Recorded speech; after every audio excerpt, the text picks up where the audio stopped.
Constitution of Burundi as it stands say you can be co-opted into government, but only if you receive a minimum threshold of 5%. Now, if they are being asked to bring on board parties that have less than 5%, then there will have to be a change in the constitution, which then may take longer, which would mean that the talks may even be prolonged. But bottom line, they said, is that as the CNDD-FDD, the ruling party of President Pierre Nkurunziza, they are receptive to, warm to the idea of bringing on opposition parties, but with those riders. Eben? Fuyo, thank you very much for that update. That's our contributing editor. He's live in Bujumbura in Burundi, but giving us updates throughout the rest of the day as to how voting turns out and also whether there are further incidents of violence. Now, I'm joined in studio by political and economic analyst Israel Mkhize. Good morning, Israel. Morning to you. I wanted to ask you, the voter turnout seems to be quite positive at these elections. Is that a rubber stamp in your mind for Pierre Nkurunziza and his ruling party? Well, it's a co-opted ballot paper, as Rasa has been saying, the leader of the opposition, because it's very dangerous to stay away from the elections when they are actually occurring. Because even the postponement from the 15th to the 21st, the ruling party could argue that, no, we gave you a window period to come on board and negotiate with us. So they had to be there and so on. So it's left to the results currently to see what really is going to come out, which we're expecting tomorrow. Now, the Americans have come out and they say that they don't recognize this election. They see it as in violation of the peace agreement that was signed 15 years ago. Just tell us about that peace agreement and how do you view this kind of comment? Well, I think the Americans are speaking in the context of the history of Burundi.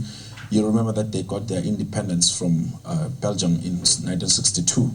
From there, 1973 and 1993, there were two incidences where post-elections there was current exactly similar incidences. Then in the early 2000, they had to get into a negotiation. Then they came to an agreement, the Arusha Accord agreement.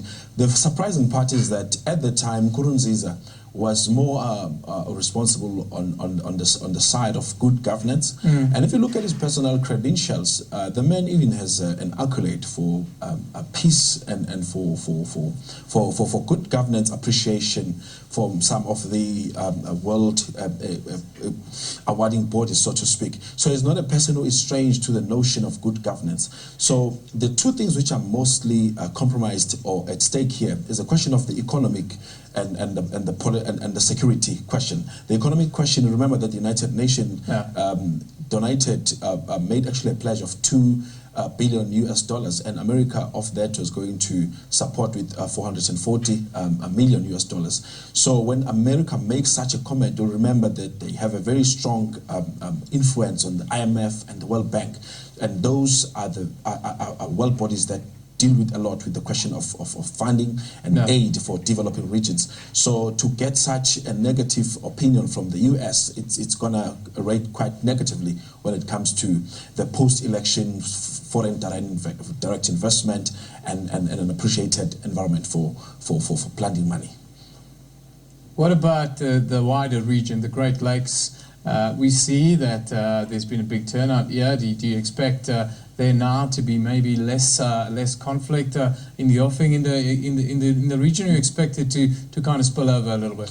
Actually, the turnout does not indicate that the security question has been answered, because we've got those the deputy judge in the court and other senior government leaders who fled the country, and about 150,000 people who fled. The countries that are in the lake that are surrounding Burundi, they also have their own very dynamic security question. You've got Congo, where there is the highest UN peacekeeping missions, where there is the situation is very volatile. Then you've got Rwanda there with Kagame, and then you've got Tanzania down there, and then you've got Kenya, which is troubled by the Al-Shabaab that is hiding in Somalia. Now, what you find is that as people are flooding to these countries, it's creating instability in those countries. And then back home, as they mobilize around, because they said they'll make the country ungovernable should Nkurunziza win. So what you find is that the biggest compromise in that region is that even the people who are asked to come and intervene, like Mkhize, he himself is constitutionally compromised because, I mean, he's been in power since 1986. You talk about Kagame there in Mr. President for life. Yeah, and then Paul Kagame just said, you know, there has to be a referendum. The people of Rwanda must talk if he must continue in power. And he's been in power since 1994. So you could say that, I mean, you had a declaration right here in the African Union where the Honorable Chairperson of the SADC region said, let's not yoke ourselves with these 2 terms and so on. So there is this sentiment that is rising in other quarters of Africa, particularly in West Africa, that no, look, we are not done with what we have to do. The 2 terms are very limiting. Let's move forward. So you'd find that Nkurunziza's psychology is riding on that wave. Mr. President for life is the problem that we suffer with. Yeah, we've suffered for 100 years. I want to quickly ask you, you've got 30 seconds to tell me what's your expectation of the outcomes tomorrow. Well, we suspect, obviously, that Nkurunziza will continue to stay in power, but we are hoping that he will make some concession, as Vuyo was saying, to say, look, let's not necessarily the government of national units, because it will delegitimize the current law, but he will say something to the effect of co-opting some of the at least assigning them into not so critical posts in government.